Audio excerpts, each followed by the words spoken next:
Welcome to the debate. There is this really fascinating phenomenon in acoustics.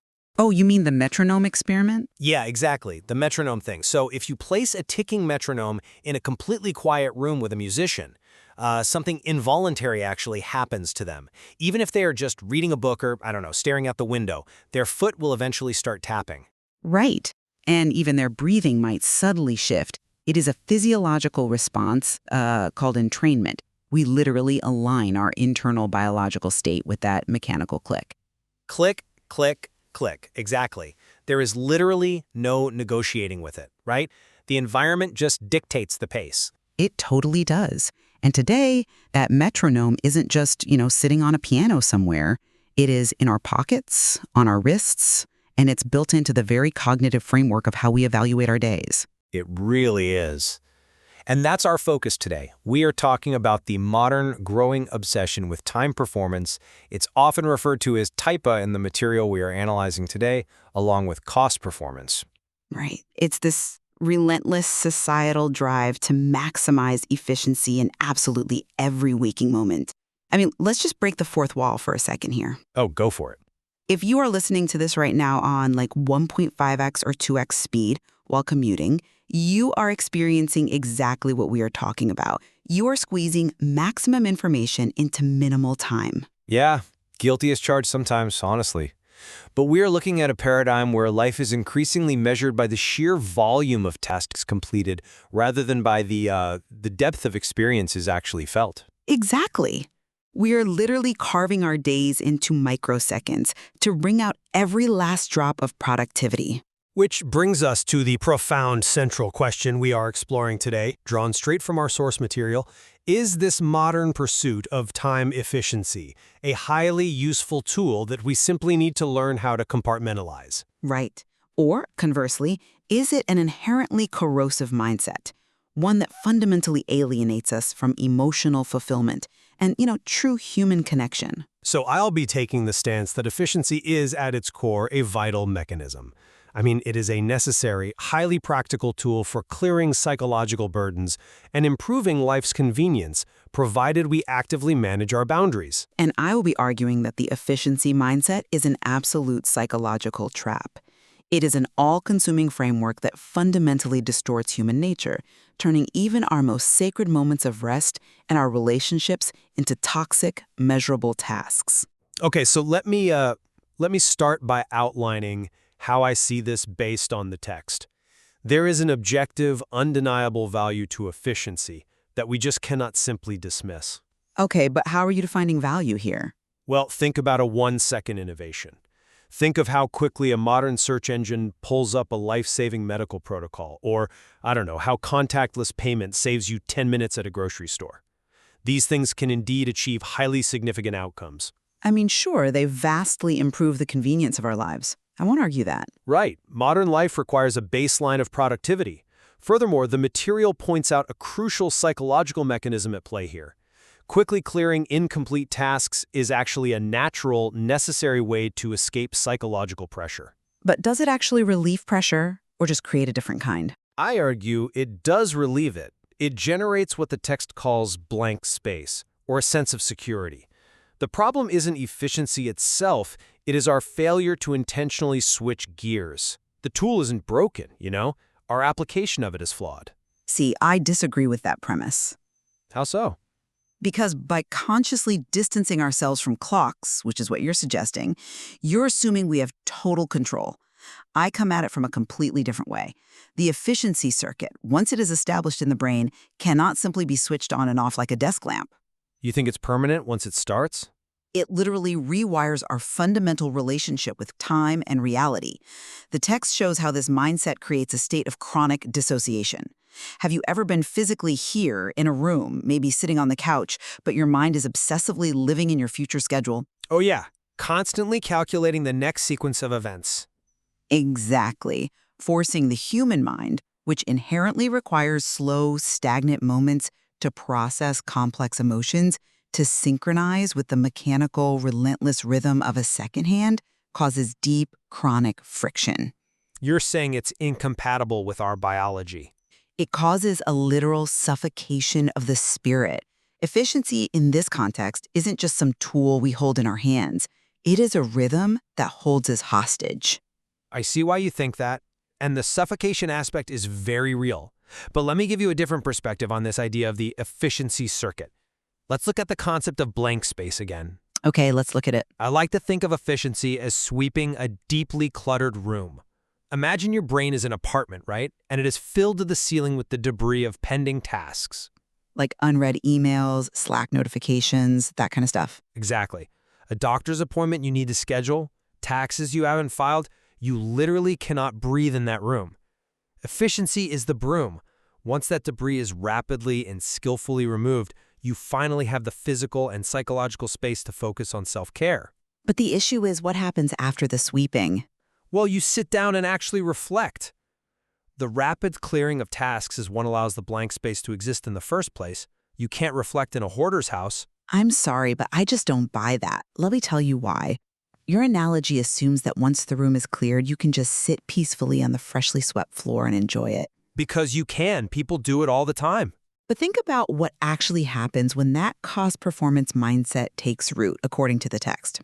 It creates an illusion of the cleared room. Once your brain adapts to the dopamine loop of clearing tasks, this newly generated blank space is immediately perceived by the brain as a loss. Wait, a loss? How is having free time a loss? Because you are no longer sweeping. People start feeling an acute sense of guilt for not using that downtime for self-growth or side hustles. They view doing absolutely nothing as a wasted opportunity, a failure of productivity. Ah, so they fill the space back up immediately. Yes, the broom doesn't stop sweeping. It starts sweeping away the piece itself. You don't get to enjoy the room because the brain is now addicted to the act of clearing. The neurological reward system has been completely hijacked by the metric of speed. That is a really interesting point, and I acknowledge that trap exists, though I would frankly frame it differently. Yes, empty time gets filled with new tasks because of a restless agitation. A profound agitation, yeah. But I see that as a diagnosis of poor mental discipline, not an indictment of efficiency itself. The source material specifically notes that if we can use that generated time to enrich our minds, to read a novel or meditate, then there is no problem at all. But it's rarely that simple in practice. Maybe not, but it tells me the framework of efficiency is morally and psychologically neutral. It just requires the secondary skill of boundary setting. If we lack the discipline to stop working once the room is clean, we shouldn't blame the broom that gave us the clean room to begin with. But is it truly just a matter of discipline? I think that vastly underestimates the biology of what is happening to us. The drive for efficiency fundamentally alters our neurological state. In what way specifically? Well, look at how this mindset infects even our downtime. The text brings up the specific phenomenon of watching tutorial videos or even Netflix shows on double speed while supposedly relaxing. Right, we mentioned that earlier. Or think about managing rest with a timer. When you tell yourself, okay, I have exactly 15 minutes to rest before my next meeting, it completely ceases to be rest. It becomes just another task on the checklist. Task 4, relax. Okay, but surely setting aside 15 minutes to actively decompress is better than just working straight through for 8 hours. Logically, maybe. Physiologically, absolutely no. Because the body never actually releases its tension. Why wouldn't it? You're sitting on the couch. Because the brain is still calculating time in the background. The sympathetic nervous system remains fully engaged. From an evolutionary perspective, our brains equate strict countdowns with survival threats. So the clock is literally a threat response? Exactly. If you are watching the clock, your body thinks a predator is approaching in exactly 14 minutes. You cannot discipline your way out of a physiological fight or flight response while still clinging to the stopwatch. True rest requires the absence of a timeline. See, I'm not entirely convinced by that line of reasoning because you're assuming the stopwatch cannot be put in a drawer. For a lot of people, it really can't. But the solution to the sympathetic nervous system overdrive is intentional, scheduled breaks from the temporal framework. The text itself offers this solution. You can step away from the smartphone, take a deep breath to slow down your heart rate, and deliberately create a space where time isn't measured. But you are still scheduling that space. Yes, and I would argue that scheduling a strict 2-hour block of no clock time on a Sunday is itself a highly sophisticated time management strategy. You are utilizing a structured approach to restore your 5 senses. You are essentially efficiently protecting your inefficiency. Wow, efficiently protecting your inefficiency? That is a fascinating paradox. Thank you. I think it makes sense. It sounds clever, I'll give you that, but I think it misses the core warning about human nature in the material. The danger is that this cost-performance mindset, once internalized, begins to measure the immeasurable. Give me an example of what you mean by the immeasurable. You start looking at everything through the lens of input and output, and nowhere is this more destructive than in our personal relationships. Applying cost performance to human connection.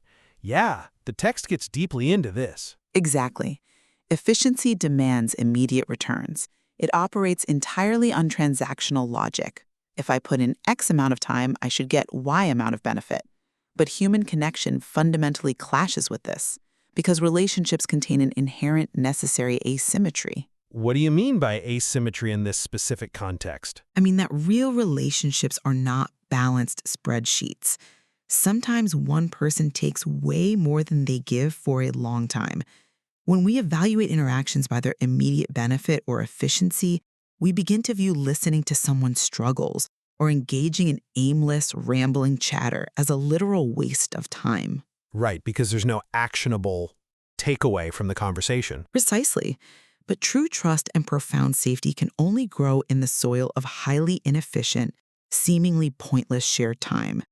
If you apply time management to a relationship, if you say, I've allocated exactly 45 minutes for us to connect over coffee, you strip away the vulnerability that makes the relationship real. Because they feel like an appointment. You turn the other person into a metric. I completely agree that overtly transactional relationships are emotionally barren. Nobody wants to feel like a calendar invite. But let me challenge you on the actual mechanics of that. Sure, go ahead. Doesn't the text also state that giving your time unconditionally to others, even when it is wildly inefficient, ultimately turns around to warm your own heart? It does, yes. It explicitly says that. So I would argue that dedicating seemingly inefficient time to loved ones isn't the abandonment of value.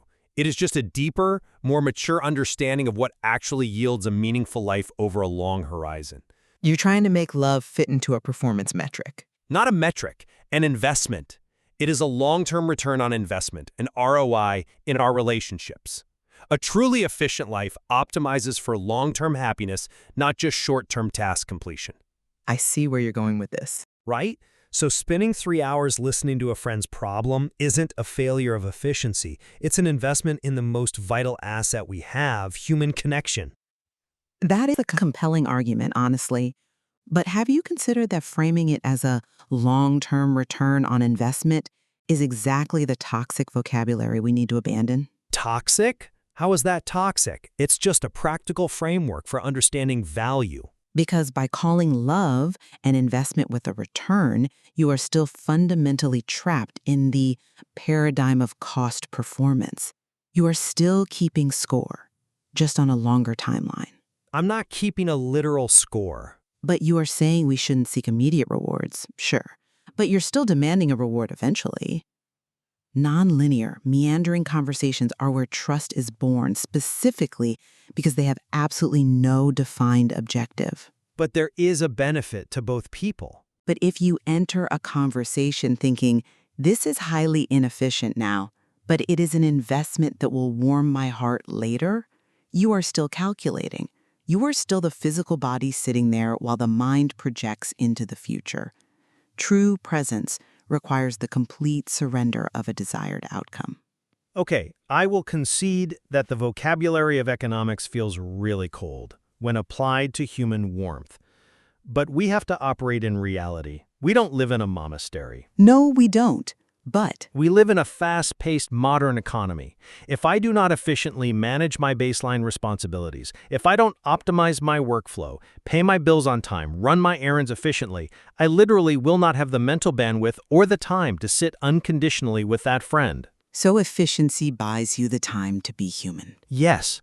Efficiency is what buys me the 3 hours to be wonderfully inefficient. Which brings us directly to the fundamental difference between chronological time and emotional time in the text. This is where the rubber really meets the road on how we measure a life's worth. Right, the climax of the source material. A life isn't measured in tasks completed because those memories fade incredibly fast. Can you remember the feeling of clearing your inbox 3 weeks ago? Of course not. A life is measured in moments where the heart is deeply moved. The text calls it the 1 second that feels like eternity. Precisely. Think about being transfixed by a beautiful sunset that just stops you in your tracks, or the sudden overwhelming smell of an osmanthus flower on the breeze that brings back a flood of nostalgia. It's a very evocative image. Or the memory of playing in the mud until dusk as a child, completely untethered from the clock. These moments represent an internal, emotional time that expands infinitely regardless of the physical secondhand ticking away. And you feel the efficiency mindset destroys that. My argument is that a brain wired for speed, a brain completely obsessed with time performance, simply cannot notice the small flower blooming on the side of a fast-moving road. You move too fast, your eyes are fixed on the destination, and the eternal seconds just slip by completely unnoticed. I really want to validate the profound beauty of those unquantifiable moments. You are absolutely right that the memory of a cleared inbox fades, while the memory of a stunning sunset endures. It's what actually matters. It is. And the childhood feeling of time expanding is something we all mourn the loss of as adults. However, I maintain that these eternal seconds actually require a foundation of stability to be experienced in adult life. I don't follow that at all. Why do you need stability to smell a flower? Think about the biological mechanics of anxiety. If we do not efficiently manage our critical survival tasks, the resulting psychological pressure will block our ability to smell the osmanthus flower anyway. Because you're too stressed to notice it? Exactly. Let's ground this in a real scenario. If you are standing in front of a beautiful sunset, but you know you haven't finished a critical work project that is due tomorrow morning because you were being quote-unquote inefficient all day, you aren't going to enjoy the sunset. You'll just be stressing about work. Your chest will be tight with panic. You'll be staring at the orange sky, but your mind will be visualizing your boss's angry email. So you are saying efficiency clears the mental space to actually enjoy the sunset. Exactly. Structure, therefore, is the fortress that protects the inner garden of our emotions. Efficiency is the wall that keeps the chaos and demands of the modern world at bay so that inside the garden, time can actually stand still. A fortress is a really good metaphor. But, fortresses are also prisons. How so? You say we need to finish our tasks to enjoy the sunset. But the reality of modern life is that the tasks are never truly finished. The inbox will refill tomorrow morning. If you wait for the room to be perfectly swept before you allow yourself to watch the sunset, you will literally never watch the sunset. And that is exactly why boundary setting is so critical. You have to decide when the sweeping is done for the day. But the practice of stepping away from the clock, of enduring the initial anxiety of not knowing what time it is the only way to restore the 5 senses. You have to learn to watch the sunset even when the inbox is full. That's incredibly difficult for most people. It is, but you have to purposefully focus on the temperature of the wind on your skin, the texture of the ground beneath your feet. This sensory grounding isn't a reward for being efficient. It is a rebellion against the idea that time is a resource to be managed rather than a space to be inhabited. So you have to just sit with the discomfort. We have to tolerate the anxiety of inefficiency to actually live. And I think that rebellion is precisely what I am advocating for, just applied a bit more strategically. Because we both agree on the desired outcome here. A life rich in sensory depth, human connection, and emotional resonance. Yes, absolutely. So to summarize my view, I believe that the tyranny of the clock must absolutely be resisted during our leisure and our social connections. However, time performance remains a necessary engine in a really complex world. When it is properly boundaried, when we consciously build that fortress, it generates the practical freedom and mental bandwidth required to experience life fully. We don't need to destroy the clock. We just need to know when to take it off our wrist. And I would summarize my stance by asserting that the mechanical measurement of time is fundamentally hostile to the human spirit, and we cannot simply compartmentalize it like that. The efficiency circuit is not easily contained. It is a neurological habit that spills over, infecting our rest, our relationships, and our self-worth. It just seeps into everything. It teaches us to view ourselves as machines. True richness requires us to dismantle the cost-performance mindset entirely in our personal lives to reclaim our capacity for profound, inefficient joy. As long as we view time as something to be saved, we will never truly spend it. There is clearly a persistent tension here between us regarding whether the efficiency mindset can truly be controlled once it is adopted or if it acts more like a virus. A virus is a good word for it. But I think there is a deep mutual convergence on the central warning of this discussion. A life measured only by seconds saved is a life stripped of its color. Agreed. If we only look at the sheer volume of our days, just the number of boxes checked, we miss the entire texture of them. This conversation really reflects the intricate complexity of balancing our modern survival obligations with our organic, emotional needs. There are certainly deeper layers to explore here, particularly regarding how society as a whole might structurally move away from this exhausting paradigm, so the burden doesn't fall entirely on the individual. Yeah, it really is a collective entrainment. The whole world is tapping its foot to the exact same tempo, and breaking it will require a collective effort to value presence over velocity. Which brings us right back to that metronome ticking in the corner of the quiet room. It is a powerful, pervasive rhythm, and it is incredibly easy to let it dictate the tapping of our feet and the beating of our hearts without even realizing it. Before you even know it's happening. Exactly. But perhaps the most deeply human thing we can do tomorrow isn't to perfectly sync with the click. Perhaps it is to simply walk out of the room, stand in the quiet, and wait as long as it takes to remember what our own natural rhythm feels like.